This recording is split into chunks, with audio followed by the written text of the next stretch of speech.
Kebutuhan stok oksigen 3 kg di Kabupaten Muara Enim saat ini masih aman.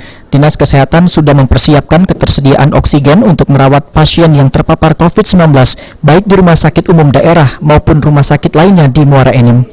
Disampaikan oleh Kepala Dinas Kesehatan Muara Enim, Slamet Oku Asmana, pihaknya telah melakukan kerjasama dengan satu perusahaan swasta untuk memasok kebutuhan gas oksigen medis di RSUD Rabain dan beberapa rumah sakit lainnya. Sampai sekarang stok oksigen sangat aman dan jika ada penambahan kasus COVID-19, Dinas Kesehatan akan melakukan langkah lanjutan.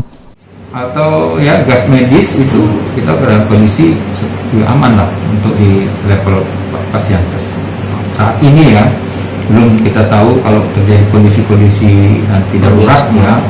Nah mungkin kita ada langkah-langkah lain. Untuk stok sekarang masih cukup aman.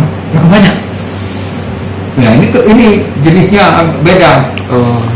Kalau untuk di rumah sakit dia sudah menggunakan sentral oksigen, oksigen sentral namanya. Kalau di rumah sakit Rabain sama rumah sakit BAM itu sudah oksigen sentral. Ada juga pertabung, tapi yang paling pokok mereka yang oksigen sentral.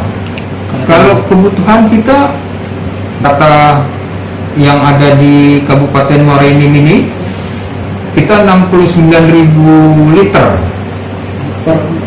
Kalau untuk rumah sakit Rabain itu 69.000 liter.